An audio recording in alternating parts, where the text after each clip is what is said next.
Muy buenos días, panorama semanal, de nuevo en la monotonía de todos los domingos, ya que la semana pasada se hizo un programa paradigmático sobre la juventud, en los cuales no participaron estos dos jóvenes que están aquí, sino que vinieron psicólogos de fuste. ¿El programa cómo fue el programa?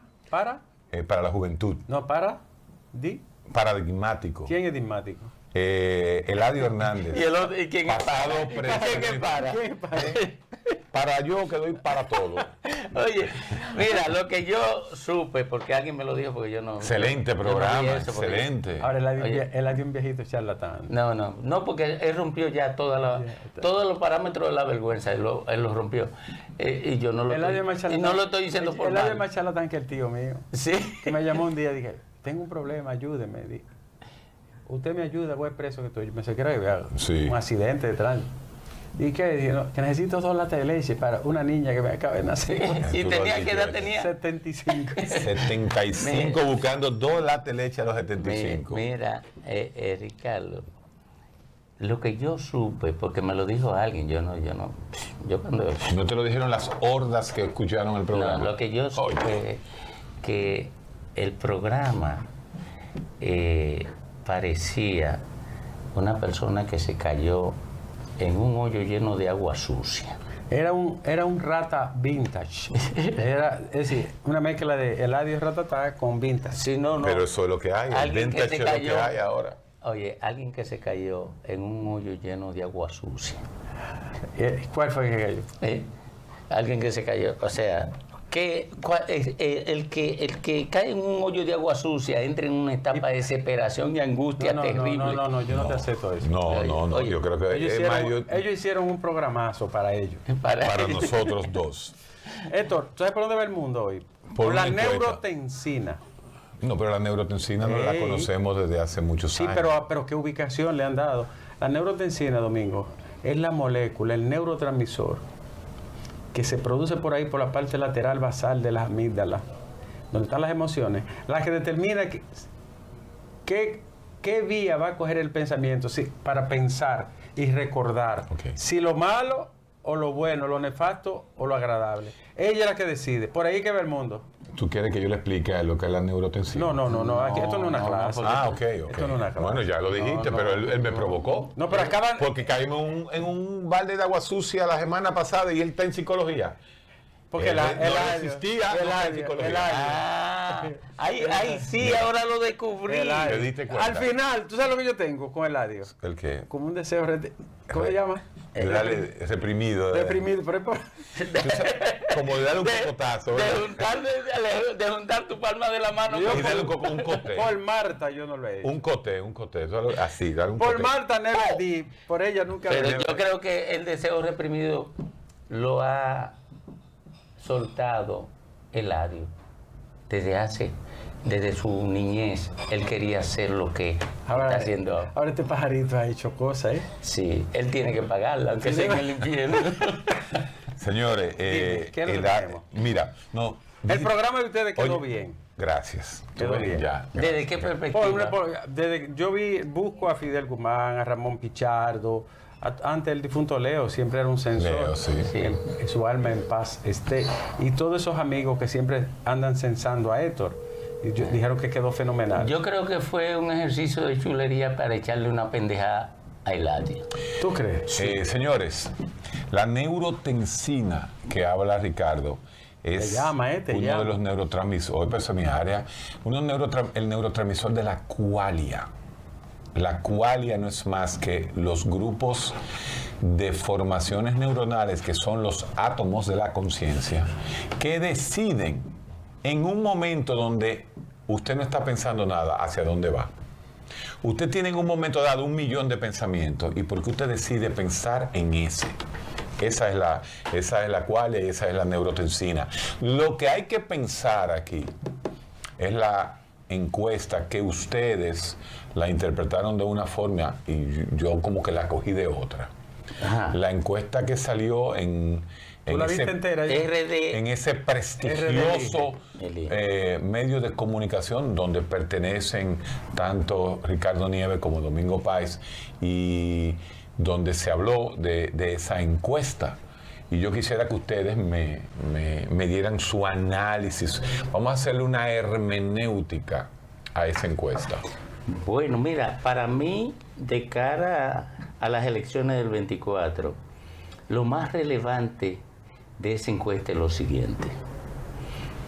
A pesar de la turbulencia de la inflación, a pesar de la desafección que genera para el gobierno los apagones y que le generó una decisión torpe de eliminar el subsidio al servicio eléctrico, Luis Abinader se mantiene por allá arriba en un 53, 56 de intención de voto y en un 67 de aprobación. Y un 61 de simpatía. Y un 61 de simpatía. O sea, en una situación tan difícil como esa, el presidente Abinader tiene una intención de voto, él en lo personal, pero el PLD, que no puede definir una intención de voto personal, lo que tiene es un nivel de simpatía de un 15%, y Leonel Fernández... Pero usted refiere al partido, ¿no? Al partido, porque no puede definirse una intención de voto personal. Claro. Pero Leonel Fernández, que sí puede definir una intención de voto personal, tiene un 18% de intención de voto. O sea, obviamente Leonel está en intención de voto mejor que el PLD. Claro, él mejor que el PLD. Eso es cuando se plantea el escenario general sin mencionarlo, que la gente elija Exacto, intención de voto. Ajá. Ahora, porque como partido, la simpatía del PLD y de la Fuerza del Pueblo está empatada. Está más o menos Está empatada. No lo había esa. Empatada están. El PLD, pero también es un logro para Leonel. Sí, no, pero yo lo que digo es el proyecto hacia allá. ¿Qué significa eso? Mira, te voy a decir esto, que lo puedo afirmar de manera categórica. El que salga como candidato o candidata del PLD tendrá menos intención de voto que Leonel Fernández. Va a sacar menos que Leonel. No. Él no ha dicho va a sacar, tendrá menos intención. Menos intención de voto en una medición. Ustedes lo verán cuando se haga esa medición. Entonces, ¿qué significa eso? Que Luis Abinader en intención de voto duplica, y tú lo puedes escribir, a la intención de voto que sumen el candidato presidencial del PLD y el candidato presidencial de la Fuerza del Pueblo, que son las dos organizaciones que... Yo tengo una pregunta para ti. Como tú tienes tantos años y has bregado mucho con encuestas y has sido gerente de comunicación, que tiene que ver mucho con eso, más los años de experiencia en la política, Domingo tiene mucha experiencia. Domingo, ¿por qué cuando a la gente se le pregunta en esa encuesta y en todas, porque se compara con otras y tiene más o menos el mismo comportamiento, por qué cuando le preguntan los problemas que más le afectan, el problema económico, la inseguridad, tiene una valoración negativa, ¿verdad? Sí. Les preocupa a la gente la inflación, la carestía de la vida? ¿Por qué eso no se traduce en un rechazo a la figura del presidente de la misma proporción? Por una razón sencilla. La gente percibe al presidente como preocupado por abordar esos problemas y no le factura el daño que le genera el problema a ellos. ¿Qué pasa con Luis Abinader? Hermano, pero tú estás hablando casi de una inmunidad política. No, lo que Domingo dice también es un fenómeno que se registra en México. Sí. Y ahora que lo dice, yo no lo tenía claro, pero eso ahora se llama una inmunidad política. En México le preguntaron a la gente, ¿por qué usted no le preguntan de forma directa? Creo que esta misma gente, porque ellos son mexicanos. ¿Por qué no le pega a López Obrador el problema que hay? Entonces la gente dice, no, yo no estoy bien y la situación está difícil, pero no se lo pegan porque él no es responsable de todo. Mira la agenda que sigue el presidente Abinader y que le ha beneficiado mucho. Cuando la sociedad define un nivel de frustración o de irritación por un problema, él tiende a entrar en el problema o retirando alguna de las causas del problema o tomando una decisión que yogule el problema. Y eso lo hace a él percibirse por la población como no asociado al problema, sino del mismo lado de la población tratando de enfrentar el problema. ¿Qué hizo el presidente? Al presidente lo llevaron a un error con el tema del pacto eléctrico. Del pacto eléctrico. Lo llevaron a un error. Y yo he dicho que lo llevaron los empresarios a ese error. A lo mejor eso no gusta. Pero él dijo que no había guerra de Ucrania cuando se firmó.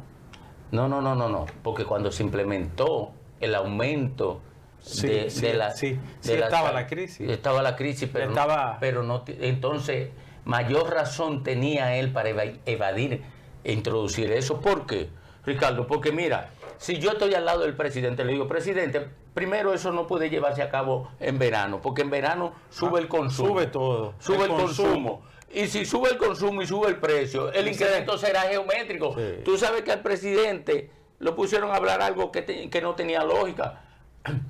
No, el presidente no. Tú estás diciendo que el gabinete eléctrico entero se va el 16 de agosto. No. Eso es lo que tú acabas de decir. No se va. No, pero eso que Domingo dice tiene demasiado lógica. Por eso. En medio de una crisis, tú llevas a subir justamente en verano. En el que firmaron todos, pero a él es que le corresponde la responsabilidad. Pero ¿qué fue lo que se implementó del pacto? Lo único que afecta a la sociedad. O sea, quitar el subsidio. Oye, lo único que se implementó del pacto fue lo que afecta a la sociedad. Y lo que beneficia a los que y lo que beneficia a los empresarios. Entonces, ¿qué pasa? Que, ¿tú sabes lo que dijeron? No, eso va a ser un incremento de un 5%. Mentira, porque si en verano el incremento en el precio normal, de la tarifa va a ser un 5, pero el incremento en la factura va a ser de un 15. Sí, nominal es un 5, pero la realidad es... Oye, ¿cómo? Sí. El incremento de la factura va a ser un 15. ¿Por qué? Porque se incrementa el consumo en verano, pero algo más, peor que eso. Usted tiene un problema inflacionario. Exacto. La energía eléctrica es transversal a todos los procesos económicos en la sociedad moderna. ¿Por qué? Porque en la cadena de producción o en la cadena de distribución impacta la energía eléctrica. Y por tanto, el 5% que le aumentan a la factura en este escalón del proceso, se le aumenta en se le aumenta en se le aumenta en Era previsible. Ahora la pregunta original. Ese análisis la pregunta original es. En las MIPYME como neurociencia, mi oficina es una MIPYME. A nosotros nos subió la luz una secretaria. Nosotros necesitamos otra secretaria, no la podemos coger ahora porque lo subió la luz. Claro. Mira. Esa es mi percepción. Sí, es el costo. Domingo, eso significa que cuando le hacen la pregunta a la gente, para volver a la original, sobre los problemas que le afectan seriamente, como el problema económico que a todos nos afecta y que causa irritación. Eso significa que una buena parte incluso de los PRMistas dicen, sí, mi problema es este y me afecta. Pero Luis no está vinculado a eso. O sea, pero también de otros partidos piensan así, porque no se lo pegan todo a... No, porque mira, hay un segmento grandísimo ahora mismo, que es de clase media, que no sienten una adhesión firme a los partidos políticos. Y ese segmento de clase media, es el 20%. Que lo único que no le perdona a Luis es que no combata la corrupción con más firmeza. Quieren más. La clase media. Mira, están así. La gente más que Medusa. Sí, están así, mira. Y donde quiera la clase media tiene que la gente, tú mides el ministro de Energía y Minas, y la gente dice, lo ve vinculado a mucha corrupción. Él como persona lo ve corrupto. Sin embargo, a Luis lo ven poco vinculado a corrupción. ¿Por qué? Porque la gente está irritada con el ministro de Energía y Minas. Es uno de los menos populares. A Chu, tú lo buscas, la gente está irritada con Chu. Chu está en el último lugar. Oye, por el tema de la seguridad. Por el tema de la seguridad. Sin embargo, al presidente lo ven preocupado por la seguridad. ¿Por qué? Porque el presidente, cada vez que hay una situación que impacta en la sociedad, en cualquier orden, él interviene en ese orden. Ahora, lo que tú dijiste es que cada vez que la castaña sube la temperatura, el que sale el presidente. El presidente. Con una funda de hielo. El que sale es el presidente, entonces no le facturan la situación porque él no, ahora, dame otra no es indiferente. Dame otra respuesta, perdón. También es porque la oposición está disminuida, está diezmada. Bueno, porque casi siempre la oposición es que capta la inconformidad. Sí, pero la oposición... La insatisfacción. Oye, la oposición tiene un déficit de credibilidad grande. Por ejemplo, en términos del sector eléctrico, a Leonel Fernández le afectó más a su imagen que a Luis Abinader esta crisis eléctrica. Y te lo explico. ¿Por qué? Porque la crisis eléctrica rescató, para ponerlo en visibilidad, la capitalización y las distorsiones que se introdujeron en la capitalización. Y entonces, eso se aderezó con el hecho de que ellos firmaron el pacto eléctrico, porque ese pacto eléctrico, quien primero lo propuso fue Leonel, y se le recordó a la gente eso. Y la clase media, que es la más activa. La única que debe saber este tema. Y los dueños de la MIPYME se recordaron de que eso lo planteó Leonel y Danilo. Y entonces... O sea que le dan su yaguazo entonces, también. No, ahora no pudieron beneficiarse. La última pregunta, la más complicada. El patrón tuyo. Sobre por qué se valoraron temas también en la encuesta. No, porque hay muchísimos temas. Pero esta, ¿por qué? Lógicamente por el tema de la inflación, la situación económica, que está mal, una gran cantidad de gente, desplaza el tema de corrupción. La corrupción tiene un 8%. Sin embargo, ¿por qué la gente que persigue la corrupción son los mejor valorados de todos los funcionarios? Bueno, por lo siguiente. Wow. Ahí hay una disonancia cognitiva. Ahí hay una correlación. No. Parece una disonancia. No, parece, pero no lo es. No lo es. ¿Por qué? Porque la inflación y la inseguridad que está ligada a la existencia cotidiana del ser humano. Día al día. Y que le genera ansiedad permanente. Desplaza la ansiedad de la corrupción. La ansiedad de la corrupción. Sin embargo, está presente eso. ¿Por qué? Bueno, aunque lo desplace, no le quita relevancia. ¿Por qué está presente? Porque de alguna manera la corrupción encierra, el combate a la corrupción encierra un sentido de venganza al tiempo que se consume como morbo. Y eso lo tiene también el grado emocional. Entonces está desplazada en la prelación de los problemas, pero no está desplazada en la ansiedad del ser humano. En la psique colectiva sigue ahí. Sí, tenemos que parar aquí, pero yo te voy a hacer esta pregunta. ¿No le dice eso, por ejemplo, al PLD, que tiene que cambiar de estrategia? ¿El discurso de corrupción no le conviene al PLD?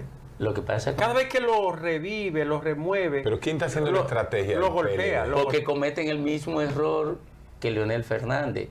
A Leonel Fernández poner en visibilidad la crisis eléctrica, usarlo como recurso, le recupera la memoria a la gente. Es un déjà vu, ¿no? Exacto. Es que es un lío. Y el PLD, cuando usa como discurso de campaña o de propaganda atacar la corrupción, recupera la memoria de la gente y no lo tiene que hacer el PRM ni el gobierno. Entonces hace como Chacumbele. Sí.